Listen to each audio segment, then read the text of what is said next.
Baik jamaah sekalian, saya akan mulai dari cerita awal terkait dengan fenomena buku Abiku Memang Beda.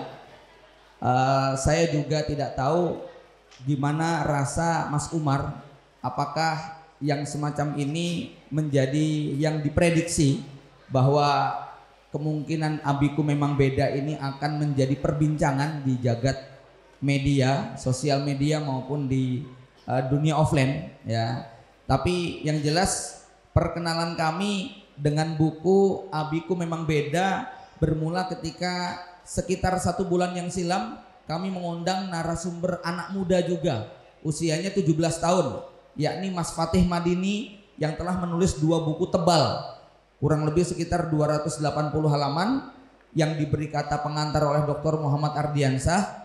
Kemudian buku yang kedua setebal 380 halaman yang berjudul Reformasi Pemikiran Pendidikan Kita ya. Dan ketika kami baca buku itu, tiba-tiba ada seorang kawan yang mengeser, ini ada yang fenomenal, sebuah buku berjudul Abiku Memang Beda ditulis oleh anak 12 tahun ya. Nampaknya menarik untuk ditindaklanjuti ya, sampai akhirnya putri saya ikut jualan buku ini gitu kan. Beberapa ustadz di pondok juga ikut menjual. Tiba-tiba kemudian dari pihak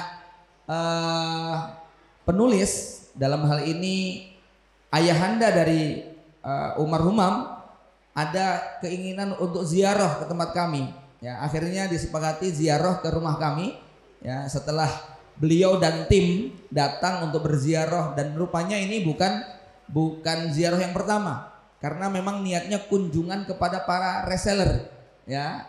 Kemudian karena berkunjung ke pondok pesantren, berjumpa dengan para ustadz, terjadilah diskusi yang mengalir begitu panjang sampai akhirnya kemudian kami meniatkan untuk menetapkan bagaimana kalau kemudian kita ingin hadirkan bapak dan anak sekaligus di tempat kami gitu ya. Maka kami kemudian kunjungan yang kunjungan secara bergantian, artinya setelah beliau hadir ke rumah kami, kemudian kami gantian ingin menemui beliau di kediamannya, tapi kemudian kami bertemu di pondok pesantren tempat sang putra ini belajar ya. Barangkali sebagian hadirin saat ini sudah banyak yang menghatamkan buku ini. Saya bisa dibantu, siapa yang sudah menghatamkan buku Abiku Memang Beda dari depan sampai belakang? Ya, 1, 2, 3. Oh, ternyata cuma 3 gitu ya. Ternyata riset kita betul ya, bahwa orang Indonesia senang membaca tapi tidak punya daya tahan untuk membaca gitu ya. Ya. Alhamdulillah saya bisa menyelesaikan buku ini dari depan sampai belakang, tidak ada yang terlewat, sehingga sejumlah catatan sudah saya siapkan untuk mengajukan banyak pertanyaan. Maka saya minta kepada para hadirin menyimak betul pertanyaan-pertanyaan yang nanti akan kami lontarkan sehingga tidak diulang lagi pertanyaannya gitu ya. Supaya ini kami mencoba untuk menertibkan pertanyaan-pertanyaannya, walaupun dia tidak tertib amat, tetapi saya coba menggali dari depan sampai belakang isi buku ini. Ikhwan fillah rahimakumullah, Bapak Ibu yang dirahmati Allah Subhanahu wa taala. Kemudian yang kedua, kami minta maaf juga bahwa di kajian ini hari kedua sudah kami tutup pendaftarannya ya, karena memang satu suasana, dua juga tempat kita, kapasitas kita kalau kajiannya umum semacam ini, lantai bawah dengan lantai atas kurang lebih sekitar 600 peserta ya, tapi tentu dengan tingkat kerapatan yang tidak semacam ini, lebih rapat lagi lah. Ini kira-kira masih bisa dimasuki 30% lagi misalnya ya. Nah, ini bisa cukup sekitar 600 jamaah ya, dengan asumsi sesuai dengan sholat gitu ya. Artinya kalau dipakai buat sholat ini cukup sekitar 600 jamaah bawah dengan atas. 2 hari pertama kita lempar itu kurang lebih sudah 300 yang mendaftar gitu kan. Makanya langsung kita tutup karena memang saya di banyak tempat menyampaikan ya sudah, yang nggak dapat daftar datang aja gitu kan ya. Akhirnya memang banyak yang kemudian ini datang dan belum mendaftar gitu ya. Nanti dapatnya sak dapatnya begitu kan ya. Yang penting kemudian bisa menyimak ya. Nah Bapak Ibu sekalian, jadi kami mohon maaf sampai ada jamaah yang mengikuti kajian nanya, Ustadz saya mau nanya gimana tindak lanjut yang katanya mau ngundang abiku memang beda itu. Saya bilang udah tutup seminggu yang lalu Pak, gitu kan. Dia bilang loh kok tutup gimana, saya informasi pendaftarannya aja nggak tahu, gitu ya. Ya saya nggak tahu harus menyalahkan siapa, begitu ya. Saya bilang udah datang aja nanti sedapatnya, ya. Nah Bapak Ibu sekalian, kenapa ini menjadi sesuatu yang barangkali agak sedikit bombastis, dan saya dalam hal ini tetap punya moral dan tanggung jawab untuk tidak menjadikan Mas Umar ini sebagai objek popularitas, ya, karena masa depan beliau masih sangat panjang sekali. Beliau tidak boleh diganggu dengan hal-hal yang sifatnya popularitas, karena berapa banyak anak-anak muda, anak-anak kecil yang kemudian terhambat masa depannya karena keberatan popularitas yang dia pikul, ya. Dan insya Allah ayahanda Umar ini komitmen untuk menjaga supaya itu tidak terjadi, dan perkiraan saya bahwa hari ini Mas Umar sudah memikul beban yang lebih berat daripada sekedar popularitas, gitu ya.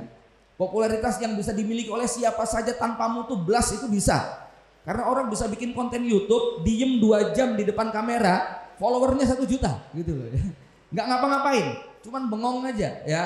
Bahkan cuma teriak odading begitu saja bisa berapa juta followernya, gitu ya, penontonnya. Nah ini nampaknya sekarang kalau berbicara popularitas, ya kita sama-sama sadar dan paham bahwa itu hanya busa, gitu kan, ya. Nah kita tidak menginginkan yang semacam itu, dan kalau dari diskusi kami sebelumnya dengan Abi Umar atau Pak Adi dengan Mas Umar, kami melihat bahwa apa yang direncanakan oleh ayahanda Abi Umar ini jauh lebih kompleks dari apa yang kita bayangkan. Jamaah rahimakumullah, baiklah saya akan mulai berikutnya dari perkenalan terlebih dahulu, ya. Saya beri waktu kepada Pak Adi untuk perkenalan kurang lebih 5 menit tentang jati diri beliau secara global, beliau, keluarga, dan aktivitasnya saat ini. Tafadhol.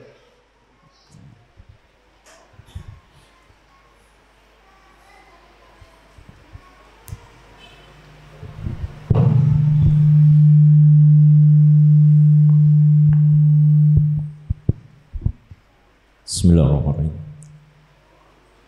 Alhamdulillahirabbil alamin. Asyhadu an la ilaha illallah wa asyhadu anna Muhammadan abduhu wa rasuluhu la nabiyya ba'dahu. Bapak-bapak, ibu-ibu, assalamualaikum warahmatullahi wabarakatuh. Alhamdulillah hari ini saya bersyukur bisa bertemu dengan bapak-bapak, ibu-ibu semua. Mudah-mudahan apa-apa yang kita bicarakan hari ini, perkumpulan hari ini bernilai pahala di mata Allah Subhanahu wa taala. Saya asli dari Kudus, tinggalnya di Solo, aktivitas paling banyak di Jogja dan Jakarta. Dulu kuliah di UNS dan UMS, sempat kuliah saja, sempat kuliah. Terus aktivitas sehari-hari, dulu pengusaha, saya tinggalkan sudah sekitar 5 tahun yang lalu. Sekarang lebih konsentrasi sebagai investor. Tapi saya bukan investor saham, saya bukan investor obligasi, saya bukan investor di sisi reksadana, saya tidak memakai hutang bank. Saya lebih banyak sebagai investor perusahaan baru, startup, maupun mengakuisisi perusahaan lama. Jadi lebih banyak berinvestasi di orang daripada di barang. Apa itu? Karena pada intinya perusahaan itu yang melaksanakan pasti manusia. Kalau kita main saham itu kan yang melaksanakan sistem. Ada ekonomi makro, mikro yang mempengaruhi sehingga kita hanya memainkan fundamentalnya maupun dalam sisi eksternalnya. Nah kami tidak, saya sendiri saya lebih fokus untuk mengembangkan lebih banyak perusahaan daripada permainan di sisi-sisi saham seperti itu. Target saya 100.000 perusahaan. Targetnya 100.000 pengusaha yang beliau coach, gitu ya, yang beliau bimbing untuk bisa menjalankan usahanya. Saya bukan ini di coachnya, saya lebih sebagai investornya. Saya memang pendiri atas perusahaan itu, yang kemudian CEO-nya ini yang melaksanakan. Kalau dulu saya lebih banyak mencari, karena yang paling banyak saya latih di dalam diri saya adalah seni memfirasati orang. Seni memfirasati orang. Orang mana yang kira-kira pundaknya cukup kuat, cukup kokoh untuk memikul beban perusahaan. Nah itu paling banyak saya memang mengambil dari corporate. Jadi banyak orang dari Coca-Cola, Suntory, Bayer, terus kemudian Nivea gitu-gitu. Saya biasanya saya minta, mau nggak Anda mengurusi perusahaan saya, kira-kira begitu. Baik, Mas Umar bisa mengenalkan diri, perjalanannya dari lahir sampai sekarang ini, sampai kemudian ingin membangun mimpi-mimpinya. Singkat, monggo Mas Umar. Lahir tahun berapa, kemudian perjalanannya di lembaga pendidikan formal sampai kemudian memutuskan atau diputuskan untuk homeschooling. Assalamualaikum warahmatullahi wabarakatuh. Waalaikumsalam warahmatullahi wabarakatuh. Perkenalkan, nama saya Badiuzaman Umar Humam, tinggal asli dari Kudus sama tinggal di Solo.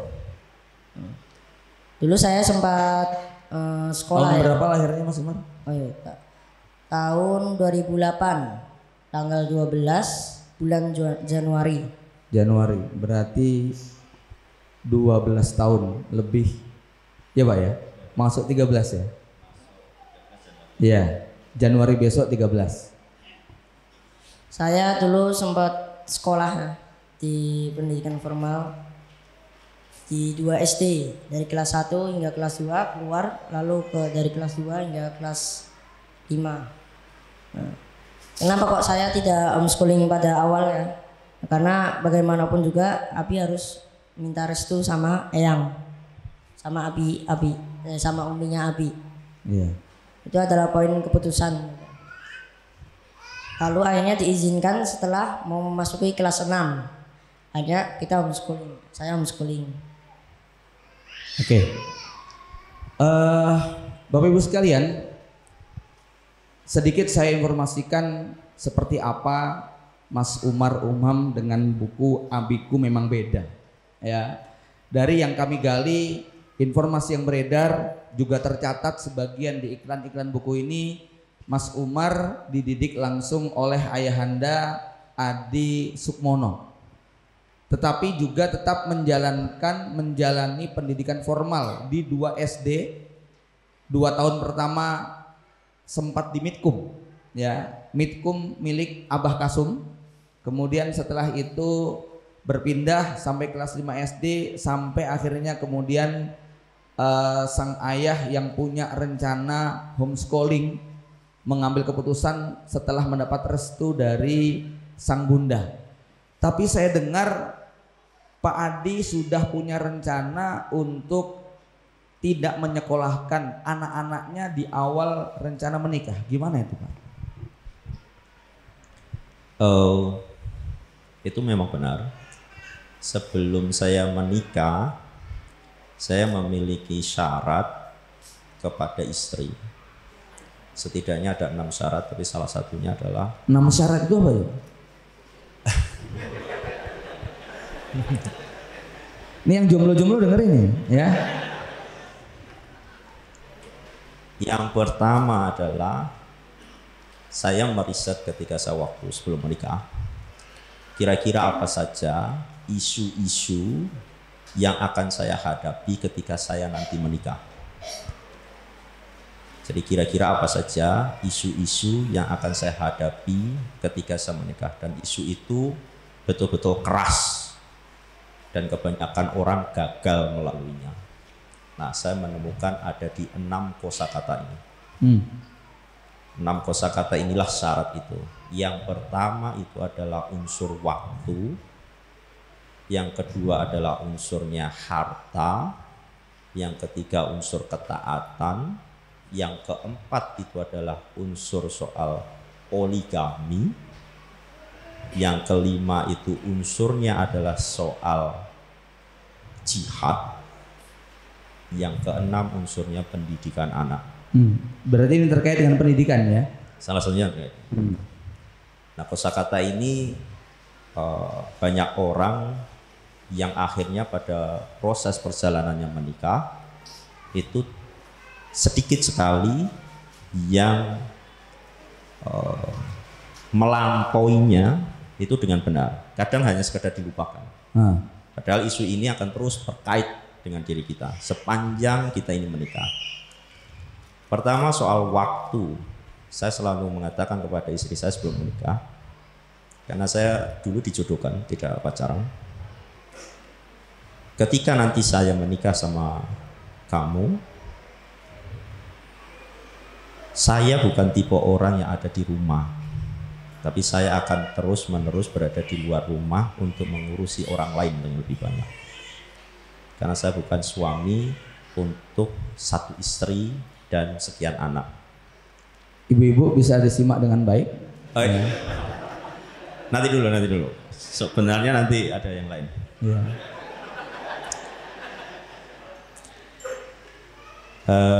Jadi unsur waktu yang paling banyak saya adalah di umat, di luaran. Apakah kamu mau kalau nanti saya lebih banyak di luar dibandingkan saya mengurusi kamu? Kemudian istri mengatakan, oke, saya mau. Itu relate juga dengan yang kedua, ketaatan saya, kamu nanti ketika menjadi istri saya, taatmu adalah kepadaku dan taatku adalah kepada ibuku. Apa-apa nanti yang terjadi di perjalanan waktu ketika ibu saya ini memerlukan saya, maka saya akan menomorsatukan ibu saya. Bahkan termasuk dengan ibumu maupun dirimu. Jadi seluruhnya yang saya akan gunakan waktu dan ketaatan saya lebih banyak kepada ibu saya. Apakah kamu mau? Jadi saya mengatakan mau. Kemudian yang berikutnya dari setelah unsur taat itu adalah unsur uang. Saya mungkin hari ini tidak terlalu memiliki banyak uang atau rezeki. Pengertiannya adalah apa yang saya upayakan, yang habis saya makan atau minum, yang saya pakai sampai usang dan yang saya berikan kepada orang lain. Rezeki ini akan lebih banyak saya berikan kepada ibu saya dan umat dibandingkan dengan dirimu. Kamu ambillah secukupnya. Apakah kamu mau? Iya, saya mau. Terus yang ketiga berikutnya adalah unsur soal poligami. Ada satu kata nanti ketika kita menikah yang pasti akan ketemu, dan rata-rata setelah saya riset ketemunya itu di usia mapannya seorang lelaki, kira-kira usia 40-an ya. Kosakata ini terus terang saya belum pernah menyelaminya dan berpengalaman. Oleh karena itu saya belum memutuskan apa-apa soal poligami. Nanti ketika saya sudah sampai kepada pemahaman soal unsur poligami ini, maka ketika saya memutuskan poligami, apakah kamu mau? Istri saya mengatakan, iya, saya mau. Maka lanjut. Dan saya tambahi satu lagi karena ini isu sensitif. Sampai sejauh ini saya sudah menemukan unsur poligami itu dan saya tidak berpoligami. Saya sudah menemukan satu kata ini untuk pilihan saya sendiri, saya tidak berpoligami. Itu nanti ada bab tersendiri bagi saya. Yang berikutnya adalah unsur yang terkait dengan jihad. Ada di dalam sejarah-sejarah Islam itu yang membicarakan soal unsur peperangan. bukan hanya sekedar melawan hawa nafsu atau melawan diri sendiri. Ada unsurnya itu. Karena di dalam sejarah ini tidak bisa kita lepaskan bahwa sahabat-sahabat Rasulullah SAW juga ikut berperang. Satu kata ini saya belum pernah mengerti, saya lagi menyelidikinya dan saya belum berpengalaman untuk ini. Oleh karena itu sampai detik ini saya masih mempelajarinya. Tapi saya mengatakan pada isi, sampai tiba waktu nanti ternyata pemikiran saya itu sampai memenuhi syarat bahwa saya berhak untuk melakukan itu dan saya meyakini itu benar. Apakah kamu melepas saya? Dia mengatakan mau. Dan saya sampai sekarang belum menemukan kata ini. Jadi saya tidak akan pernah mau berbicara panjang lebar yang terkait dengan satu kata ini karena saya belum punya pengalaman soal itu. Terus yang berikutnya adalah unsur pendidikan. Nanti ketika kita menikah, anak-anak kita akan kita didik sampai fase baliknya, sampai ketemu fisik dan logiknya. Karena balik yang paling diutamakan adalah di sisi fisik dan logika. Nanti kalau posisinya itu adalah kita tidak menyekolahkan anak-anak kita, maka kamu harus membaca. Istri mengatakan saya bukan pandai membaca. Nah kalau begitu biarlah saya yang membaca dan saya yang akan menceritakan semua kisah-kisah dari bacaan saya kepada dirimu. Sehingga kosakata yang masuk di dalam anak-anak kita itu adalah kosakata yang benar. Jadi rencana untuk homeschooling itu sudah ada sebelum menikah? Sudah ada sebelum menikah. Belum mendapatkan restu dari ibu karena itu nasab saya ini rata-rata adalah sebagai guru. Guru. Jadi ibu, bapak itu guru. Yang kira-kira kalau anaknya nggak sekolah itu iya. Rasanya bagaimana? Baik, Bapak Ibu sekalian, menarik sekali 6 kosakata yang menjadi kunci sebelum masuk ke rumah tangga. Ini buat para jomblo, Anda bisa menambahkan mungkin kosakata yang lain, tetapi buat saya ini sudah sangat mewakili dari semua perjalanan hidup kita.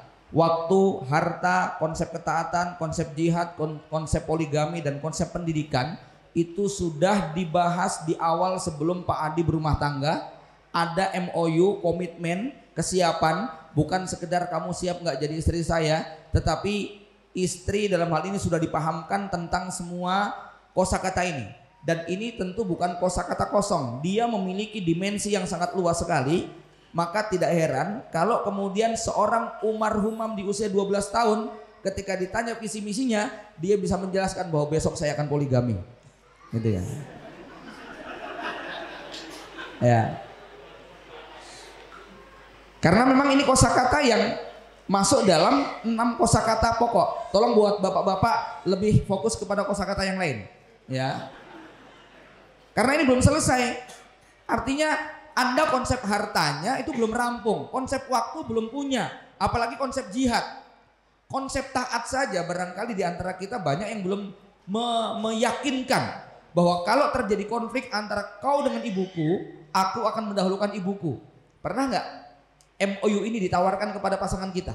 Ya, ini menarik Bapak Ibu sekalian. Ya, kalau kemudian nanti ada orang yang mungkin bertanya, kok bisa sih anak kayak begitu, kok bisa kayak begitu? Karena memang dari awal ini bibitnya itu cara mengkonsepnya berbeda dengan kebanyakan kita. Yang mengalir begitu saja. Ini ada akhwat jomblo, mau nggak kamu? Iya, kapan akadnya? Besok ya. Ya. Itu banyak yang kayak begitu loh konsepnya. Tidak punya perencanaan yang matang terhadap masalah waktu, harta, taat, jihad atau istilah-istilah yang lain. Nah, Bapak Ibu sekalian, ya. Jadi dari diskusi kami memang Pak Adi ini lebih banyak fokus kepada pemilihan kosakata yang tepat untuk anak-anaknya. Jangan sampai kemudian ada pikiran-pikiran negatif, kosakata yang harusnya yang positif harus dipahami dengan benar. Ya, mohon maaf, banyak perempuan yang sudah sensi duluan mendengar kata-kata poligami. Dan banyak bapak-bapak yang nggak tahu diri ketika mendengar kata-kata ini, karena tidak memahaminya dengan baik. Ya, padahal ini adalah istilah yang harus dipahami secara ilmiah, disikapi dengan nalar yang sehat, bukan dengan emosi yang mengabaikan akal sehat. Ya, nah Pak Adi, sebenarnya terkait dengan Mas Umar khususnya, karena Pak Adi ini punya anak 3, ada Mas Umar, ada Charles, ada Khairuzat. Saya dengar informasinya kalau dulu punya rencana untuk memberi nama dengan filosofi yang agak berbeda. Ya, anak pertama diniatkan memiliki nama yang mewakili peradaban Timur Tengah. Anak kedua diniatkan memiliki nama yang mewakili peradaban Eropa Barat. Anak yang ketiga ingin diberi nama yang mewakili peradaban Cina atau wilayah utara. Tapi konon yang ketiga ini karena konsultasi kepada ustadznya minta diberi nama, lalu dikasih nama Khairuzat, lengkapnya Ahmad Khairuzat. Ya, hormat beliau kepada sang guru, akhirnya nggak jadi memberi nama yang mewakili peradaban Cina. Saya pengen bertanya, itu direncanakan sebelum menikah atau setelah punya anak? Sebelum menikah. Sebelum menikah sudah. Kira-kira anak yang keempat mewakili peradaban mana, Pak? 3. Hah? Sudah 3 maksimal. Oh, sudah 3 maksimal. Pertanyaannya, kenapa sampai harus sejauh itu, sampai untuk urusan anak pun ini harus mewakili peradaban Timur Tengah, Eropa dengan Cina? Kira-kira landasan berpikirnya atau filosofinya gimana, Pak? Inti dari kehidupan itu adalah bagi saya itu menikah. Karena menikah itu bukan hanya sekedar mempertemukan seorang laki-laki dan perempuan saja yang kemudian dia melalui hidup baru dan mengarungi samudera kehidupan. Tidak hanya sekedar itu. Karena dari menikah ini pula peradaban itu terbentuk. Bayangkan kalau kita ini manusia tidak ada pernikahan, maka peradaban manusia akan punah.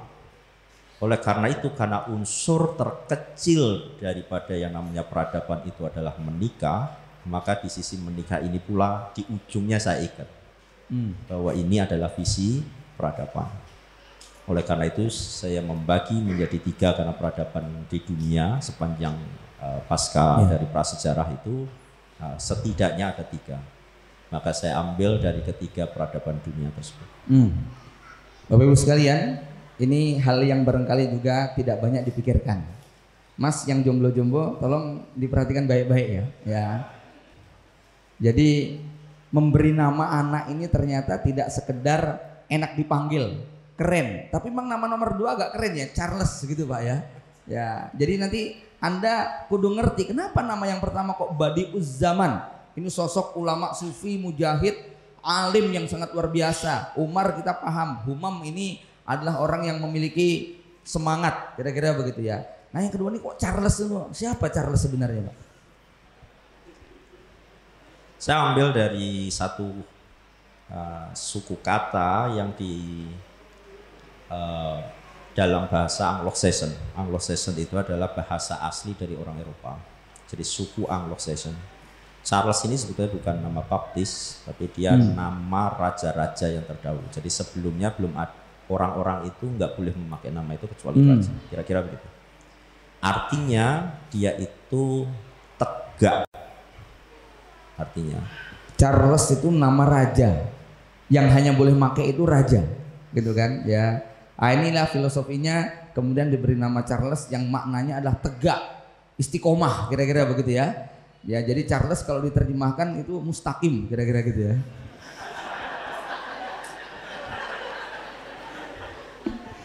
Nama lengkapnya siapa Pak? Charles siapa? Charles Farasukmono. Charles Farasukmo. Itu bahasa apa lagi tuh? Sukmono nama saya. Oh, Sukmo namanya dengan Faras. Faras itu berkemauan kuat kan. Jadi saya dari pertemuan ini kelihatannya saya ingin berpikir namanya saya ganti kayaknya. Iya. Baik, terkait dengan, jadi kalau kita lihat tadi ya, Pak Adi ini sudah menyiapkan sedemikian rupa konsep pernikahan itu dari sejak sebelum berumah tangga. Jadi ini barangkali tidak banyak dipikirkan. Walaupun kalau kemudian saya menarik pengalaman saya, ada beberapa irisan, ya. Irisannya sama, kalau bicara persiapan ya kita punya persiapan juga gitu ya. Nama saya Abu Fatihah. Fatihah itu anak pertama saya dan itu sudah saya buat di agenda saya sejak kelas 2 SMA. Tapi waktu itu saya belum tahu siapa nama ibunya gitu ya. Ya. Tapi sudah saya rencanakan nama anak saya nomor 1, 2, 3, 4, 5. Ketika ditanya targetnya berapa Tat? Saya bilang minimal 1/11. Dan alhamdulillah lewat dengan wasit 1 jadi 12 gitu loh ya. Tapi ketika saya mendengar ini lebih kompleks. Bukan sekedar ngasih nama, bukan sekedar target, tapi semua filosofinya itu begitu kuat. Ya, ini yang barangkali nanti teman-teman yang belum punya anak, yang belum punya istri, gitu kan ya, benar-benar mendesain dari awal. Kenapa? Berangkat dari ittaqullah wal tangdur nafsun ma qaddamat ligot. Setiap orang hendaknya bertakwa kepada Allah dan melihat persiapan apa yang dimiliki menghadapi hari esok. Itu kemudian kita paham bahwa semua hari esok itu tidak pasti, gelap, abstrak. Tapi di mata orang yang punya persiapan, semua ketidakpastian itu lebih dekat kepada hampir pasti. Ini ya, ini catatan penting ya. Anda kalau tanya kepada para pengamen gelandangan yang ada di perapatan, di trotoar, besok makan apa? Dia nggak bisa jawab. Kenapa? Nggak punya bekal persiapan. Tapi Anda bisa tanya kepada istri Anda, Mi, nanti siang kita makan apa? Istri tinggal buka kulkas, lihat di dalam isinya ada mie, ada ayam, ada kambing. Justru dia balik bertanya, lah Mas mau dibuatin apa? Gitu ya. Itu buat orang yang punya persiapan. Maka teman-teman hari ini lebih banyak untuk bersiap supaya ketidakpastian itu lebih dekat kepada hal-hal yang pasti. Ya, Pak Adi, mimpi apa sebenarnya terkait dengan anak-anak ini, khususnya Umar, yang kita lihat persiapan dari sejak sebelum menikah sampai pola pendidikan yang diberikan, sampai berbagai macam program dari kuliah bisnis online, tahfidzul Quran, kemudian menguasai targetnya. Ini Mas Umar, ketika saya tanya visi misinya, targetnya 14 tahun besok beliau sudah khatam 30 juz, kemudian menguasai Arab, Inggris, Cina dan Spanyol, kemudian ke Mesir ya, melanjutkan studi ke luar negeri dan 17 tahun akan menikah. Saya nggak tahu poligaminya tahun berapa nanti ya. Tapi itu sudah diucapkan oleh Mas Umar gitu ya. Ini buat saya sangat sesuatu. Sampai ada ibu-ibu yang tertarik untuk ngepek mantu nggak jadi gitu loh ya. Karena oh kok anakku dipoligami begitu ya. Ya. Ini sebenarnya kenapa Umar sampai diberi beban seberat itu, Pak? Ya, apa sebenarnya mimpi harapan Pak Adi buat Umar khususnya? Untuk Charles saya belum banyak tahu. Umar lah yang paling nampak kelihatan sekarang. Oke. Sebelum untuk menjawab itu, kita harus mengerti dulu satu kosakata ini. Kita manusia berada di dunia ini itu sebagai khalifah. Berarti khalifah itu adalah seseorang yang mengantarkan makhluk Tuhan kepada peran terbaiknya di muka bumi ini sebagai pertanggungjawaban makhluk ini kepada Tuhan dan kepada makhluk lain yang ditinggalkan. Sebagai contoh misalnya begini, gelas ini itu makhluk kan. Peran terbaiknya gelas ini itu adalah kita taruh minuman supaya tempat minum kita. Itu peran terbaiknya. Kalau gelas ini kita sebagai khalifah melempar gelas ini kepada orang lain, berarti kita tidak mengantarkan ini gelas kepada fungsinya, fungsi atau peran terbaiknya di muka bumi ini. Artinya peran terbaik itu dimiliki oleh sang anak itu sendiri, dan tugas saya adalah mengantarkan anak saya kepada peran terbaiknya. Yang sangat kompleks itu kan menjadi begini. Hal yang paling sulit di dunia ini itu kan mencari siapa diri kita sebenarnya. Apa peran-peran kita ini sebetulnya di dunia ini. Karena terkadang kita ini melakukan banyak hal, tapi kita tidak pernah mengetahui apa impact dari yang kita lakukan itu. Kita terlalu banyak berkumpul, kita terlalu banyak berbicara, tapi faktanya karyanya itu tidak ada. Oleh karena itu, karena saya tugasnya hanyalah mengantarkan, maka ketika saya mendidik anak, konsepnya menjadi begini dalam konteks pendidikan. Pendidikan itu berarti adalah seni menciptakan kembali manusia sesuai dengan peruntukannya atau perannya dia di muka bumi ini, sebagai pertanggungjawaban orang ini yang akan kita ciptakan kembali ini kepada Tuhan dan kepada peradaban manusia yang akan dia tinggalkan. Artinya menciptakan kembali peran terbaiknya. Untuk mendapatkan peran itu, ulama-ulama kita ini menjelaskan soal 3 hal. Yang pertama itu adalah, coba kamu cari itu nasabmu ke atas. Coba kita cari itu nasab kita ke atas. Hal yang paling problem di orang-orang Jawa itu biasanya memang soal nasab. Iya. Karena kita lahir dari siapa, kakek kita kadang-kadang juga tidak pernah mengenal. Di beberapa suku nasab ini sangat kuat untuk dibicarakan terus-menerus. Nasab ini itu akan menceritakan kepada kita. Yang pertama itu soal DNA kita. Misal fisik kita pasti kan mirip-mirip ini sama kakek-kakek kita, ya kan? Terus yang kedua, penyakit kita itu pasti juga akan mirip-mirip pula dengan yang ada di atas-atas kita ini. Yang ketiga, karakternya pasti pula akan mirip-mirip. Nah, yang berikutnya itu adalah soal skillnya.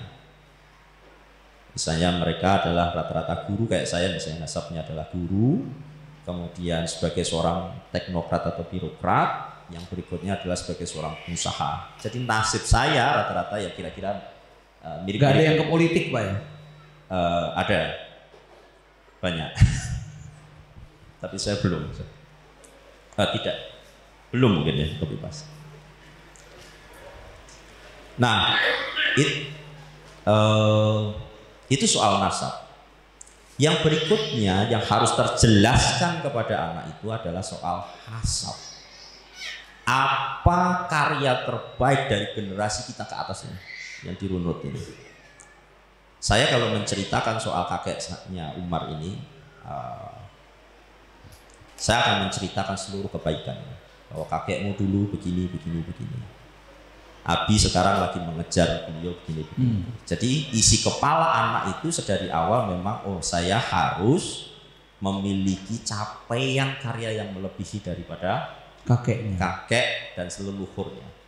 Itu pula kalau di dalam makna agama, ketika kita banyak berpesan atau berwasiat kepada anak, pasti wasiat yang paling banyak itu adalah jangan pernah merusak nama baik leluhurmu. Oleh karena itu, hasab ini seharusnya memang terus-menerus digali dan diceritakan kembali kepada anak-anak kita. Kalau sudah bicara soal ini, 2 hal ini berarti masing-masingnya kan berbeda. Tidak bisa kemudian dilihat ini secara kelompok komunal. Karena memang pada dasarnya manusia itu eksis, ada yang memang karena dia diperankan oleh Allah di muka bumi ini seperti apa adanya yang harusnya dia perankan. Maka ada satu kaidah di dalam Arab itu, setiap orang akan melakukan segala sesuatunya dengan sangat mudah ketika dia tahu dia diperankan untuk itu. Itu yang berikutnya adalah soal sanad keilmuan. Nah, ini kadang-kadang kita ini dalam manajemen atau memperlakukan soal pencarian ilmu pengetahuan, kadang-kadang kita ini tidak mengukur yang disebut sebagai sanad ilmu pengetahuan. Jadi kadang-kadang kita ini keliru paling banyak mencari guru. Kenapa sanad ilmu pengetahuan itu penting? Karena ada satu hal, orang itu akan bertumbuh ketika misalnya dari banyak hal. Misalnya saya ambil salah satu hal yang dituliskan oleh Ibnul Qayyim al-Jauziyah. Beliau mengatakan begini, setan itu mengganggu manusia setidaknya berada di dalam 3 level manusia. Yang 3-nya ini dibagi menjadi 3 kembali, jadi jumlahnya 9 level. Yang pertama itu di alam pikiran, yang kedua di alam jiwa, yang ketiga di alam fisik. Di alam pikiran itu setiap hari kita ini kan punya yang namanya lintasan pikiran kan. Ada yang kadang-kadang bagus kosakatanya, ada yang kadang-kadang kosakata buruk. Setiap hari itu berapa kali aja itu kosakata itu masuk terus-menerus. Jika ini direnungi sedikit, maka ada sekitaran 2 atau 3 kosakata yang terus-menerus menginggapi di kepala kita ini hari-hari, yang dia mulai kuat. Nah, begitu kita berpikir lebih dalam lagi, itu menjadi satu konseptual, dan itulah yang disebut sebagai ide.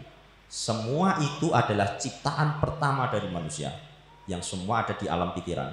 Gelas ini berbentuk seperti ini, pasti orang yang membentuknya membuat konsep terlebih dahulu yang ada di kepala. Itu pula Muhammad Iqbal mengatakan bahwa Tuhan menciptakan hutan-hutan, saya mengubahnya menjadi taman-taman. Jadi ada penciptaan pertama dari Allah yang kemudian kita merubahnya itu menjadi keindahan. Berikutnya, jika ide ini punya kekuatan kembali, maka dia berubah menjadi keyakinan. Ketika keyakinan ini itu didorong terus-menerus, dia akan menjadi kemauan. Ketika dia didorong menjadi kemauan ini didorong terus-menerus, maka dia akan menjadi tekad. Inilah yang disebut sebagai niat, karena niat itu unsurnya sudah ada pemahaman di kepala dan kuat di dalam jiwanya. Imam Syafi'i itu mengatakan bahwa kalau Anda sebaik-baiknya muslim, maka perbaikilah niat setiap malam. Ada niatan untuk besok paginya, karena Rasul itu sederhana kalau dalam membuat kita ini hidup bahagia di dunia ini. Hiduplah seolah-olah besok meninggal, pasti perbuatanmu baik hari ini. Maka niat untuk besok itu diselesaikan di malam, itu kira-kira yang diinginkan oleh Imam Syafi'i. Nah, kemudian begitu tekad ini ada di alam jiwa, masuklah kemudian sampai ke alam fisik yang disebut sebagai perilaku atau tindakan. Karena dia sudah bertekad. Tindakan yang terus-menerus itu menjadi kebiasaan, kebiasaan yang terus-menerus akan menjadi karakter atau watak. Imam Al-Ghazali mengatakan bahwa yang disebut sebagai watak itu adalah orang melakukan segala sesuatu sudah tanpa berpikir. Jadi makanya sudah terbiasa. Maka kalau kita ini mau mengadit karakter orang, ini kenapa karakternya kok buruk, ini kenapa karakter, kembalikan lagi kepada kosakata lintasan pikiran di awal. Maka kalau kita ingin membentuk karakter anak, karakter seseorang, kita audit dulu, kita masukkan dulu kosakata yang benar. Kosakata yang benar di kepala ini. Karena kebanyakan kita ini mengetahui kosakata itu tapi tidak pernah mengerti pemahamannya. Misal, kita ini rata-rata hidup, anak-anak kita ini rata-rata hidup, kira-kira pastinya begini, ruang lingkup waktunya itu kira-kira begini. Yang pertama, unsur ruang dan waktu yang terbanyaknya pasti ada di rumah. Yang kedua pasti ada di sekolah. Yang ketiga pasti ada di tempat mainnya mereka. Uang dan waktu. Ruang dan waktunya kan, rata-rata hariannya kan pasti berada di sini kan, di rumah, di sekolah sama tempat main kan. Kalau sudah dewasa ya di tempat tongkrong gitu sama teman-temannya gitu kira-kira. Di kafe Usmani. Buka sampai jam berapa? Jam 10. Jam 10 malam. Nah, kira-kira saya ingin menanyakan menjadi gini. Kosakata soal, misal salah satu hal. Kosakata yang terus-menerus ada dari kita lahir sampai kita nanti meninggal, itu misalnya adalah kosakata soal uang. Yeah. Apakah uang ini terdefinisikan dengan benar? Apakah pernah ini pembicaraan ada di sini, di keluarga, di sekolah, di mana misalnya tempat tongkrongan? Uang ini itu kan dia makhluk, sama persis dengan gelas. Dia punya yang namanya hukum netral, tergantung dari khalifahnya yang menggunakan, yang mengantarkan uang ini.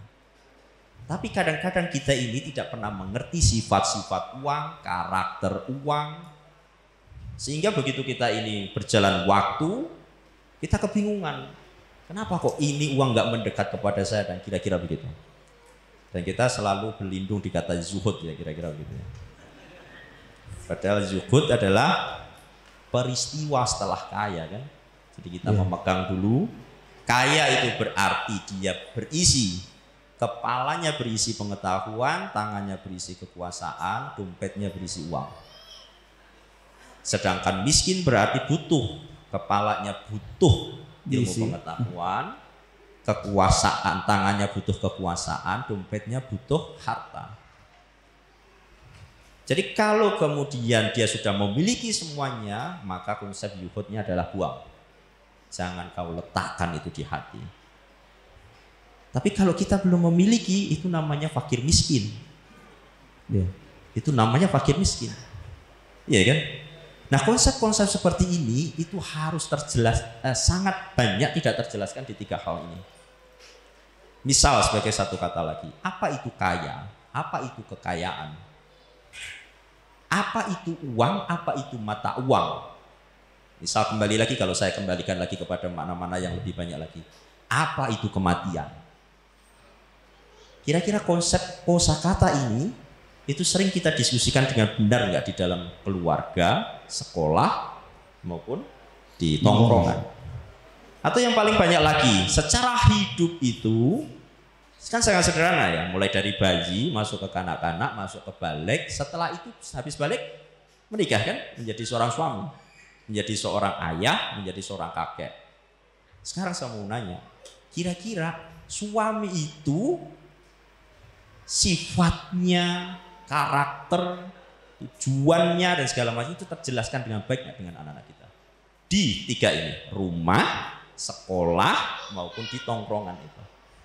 Kadang kan kita ini menjadi suami hanya menjadi suami, menjadi kakek ya memang tiba saatnya menjadi kakek. Karena memang tidak ada sekolahnya. Sehingga kosakata ini itu tidak terbenar atau tidak terajarkan dengan benar. Ketika kosakata ini tidak terajarkan dengan benar, maka biasanya muncullah yang disebut sebagai kemauan, tekad dan perilakunya itu tidak terlalu kuat. Tidak terlalu kuat. Maka akhirnya orang masuk kepada sifat dasar orang. Apa sih sifat dasar orang itu? Kalau dia dibiarkan tanpa ilmu pengetahuan ya. Yang pertama itu pasti tamak. Pengennya dia sendiri. Yang kedua itu pasti dia memiliki sifat yang disebut sebagai dia menghindari sengsara. Ada yang kita pengen sengsara gitu? Ya. Padahal kita mendapatkan ilmu pengetahuan itu pasti kita harus melalui kesengsaraan. Kita membaca hampir seluruhnya, coba kira-kira kita ini membaca yang namanya sirah atau kemudian kita membaca yang namanya kitab-kitab dari ulama kita. Bagaimana cara ulama kita itu mencari ilmu? Iya kan? Mengalami kesengsaraan di awal gitu. Tapi pada prinsipnya setiap manusia itu kalau dia tanpa ilmu pengetahuan dia akan kembali kepada sifat aslinya yang disebut sebagai dia menghindari kesengsaraan. Yang ketiga itu adalah dia manusia ini karena dia tidak memiliki ilmu pengetahuan biasanya mencela-mencela. Pagi ngomong apa, sorenya berubah ngomong apa. Karena memang konsep dasar kosakatanya tidak terpatri dengan benar. Kira-kira gitu sih. Oke. Bapak Ibu sekalian, saya sedikit bantu. Jadi Pak Adi dalam kaitannya dengan konsep pendidikan yang diberikan oleh anak, ya, beliau ingin memastikan bahwa semua kosakata yang paling sering dihadapi oleh setiap manusia, maka kosakata itu dipahami hakikatnya, tabiatnya, wataknya dengan benar. Di antaranya tadi tentang istilah uang. Anak-anak kita banyak yang tidak paham tentang apa itu uang, sehingga kemudian dia nggak ngerti bagaimana cara menyikapinya dan bingung ketika kantongnya nggak ada isinya, ya. Atau ketika ada, kenapa cepat hilang? Pak Adi ini mampu menjelaskan kepada anak-anaknya, ya, dengan bahasa beliau yang kemudian bisa dicerna dan akhirnya dituangkan di buku Abiku Memang Beda ini, ya. Di antaranya adalah bahwa uang ini makhluk yang tidak punya loyalitas. Dia hanya akan berpihak kepada yang bisa mendatangkan manfaat sebanyak-banyaknya, ya. Di suasana krisis semacam ini, uang tidak berkurang, bahkan bertambah karena investor utang itu datang. Tapi kenapa dia nggak ada di kantong kita? Ya, inilah yang kemudian kalau kita pahamkan kosakata uang, kosakata kematian, kosakata tentang ilmu, ini andai kata dimiliki, ditanamkan betul kepada anak-anak kita. Tadi kita sudah paham dari alam pikiran, alam jiwa sampai kepada alam fisik. Dari penanaman kosakata ini akan lahir sebuah perilaku, dan ini yang nampaknya ingin betul agar Umar memahami, ya, apa yang diinginkan oleh orang tuanya, sehingga doktrin tentang kosakata ini menjadi sesuatu yang terus-menerus disampaikan. Bapak Ibu sekalian, ya, saya ingin menggambarkan begini. Anak-anak kita kan sering mendengarkan kosakata yang baru dari teman-temannya. Ini kalau tidak diluruskan maknanya, tidak dipahami hakikatnya, maka dia akan kembali kepada tabiat dasar manusia. Tadi tabiat dasar manusia ada dua, suka yang nikmat, yang kedua menghindari kesengsaraan. Ya, terkait dengan konsep uang, bagi yang tidak paham, yang terjadi apa? Dia pengen mendapatkannya secara instan.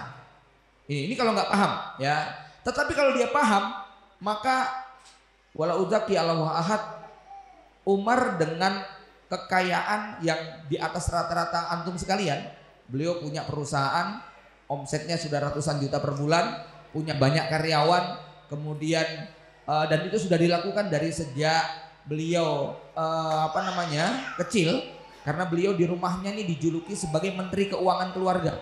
Jadi amanah-amanah untuk mentransfer uang, untuk beli ini beli itu sudah diserahkan oleh Pak Adi kepada putranya, kepada Umar ini, ya. Maka dengan segala hal, sekali lagi wala uzaki Allahu ahad, Mas Umar dengan kondisi yang seperti ini penampilannya agak berbeda barangkali dengan teman-teman yang kelihatannya keren, necis, penampilannya klimis tapi kantongnya tipis, gitu loh, ya. Sendal jepit bisa terima, gamis alham made in Arafah juga oke-oke aja, gitu ya. Ya Arafah semuanya gitu ya. Ini Arafah Mendit gitu kan, ya. Ya, kelasnya nggak yang tinggi-tinggi lah, ya. Ya. Tapi pada saat yang sama saya agak gregetan sama anak-anak muda yang belum bisa cari duit, tapi sendalnya kudu ejer, tasnya kudu ratusan ribu. Ini mengenaskan. Dia nggak paham terhadap konsep uang. Makanya dia nggak ngerti bagaimana cara mencarinya. Dan waliyazbillah, kalau dia tidak paham kepada tabiatnya, yang muncul adalah dua tadi. Kembali kepada tabiat dasar. Cari nikmat, menghindari sengsara, tapi tidak menggunakan ilmu dan etika. Bagaimana cari nikmat, menghindari sengsara? Gak mau kerja, gak mau susah payah, gak mau menuntut ilmu, gak mau menikmati proses. Maunya kalau bisa datang kerja gajinya langsung 5 juta. Ya kalau bisa kerjanya yang duduk-duduk santai. Ini namanya tidak paham terhadap konsep uang. Ya, dan ternyata dampaknya sangat serius. Anak-anak yang tidak dikenalkan tentang kosakata positif yang dimasukkan ke dalam otaknya terus-menerus sejak kecil, maka yang tumbuh nanti dalam bentuk perilaku adalah perilaku-perilaku yang kembali kepada tabiat dasar tadi. Ya, cari nikmat, menghindari sengsara, hidupnya ya maaf dalam konteks hubungan suami, dalam konteks hubungan anak laki perempuan di usia muda, kemudian mereka pacaran, itu kosakatanya agak nggak enak ya. Mau enak nggak mau anak gitu. Ya. Paham ya? Ya, jadi ada orang-orang yang dia pengen mendapatkan hubungan seksual dengan cara murah, tapi tidak bertanggung jawab dengan semua resiko yang muncul di belakang. Nah, ini orang-orang semacam ini nggak bisa dipisahkan dari sejak kecil mereka tidak pernah dipahamkan terhadap semua konsekuensi itu. Ya,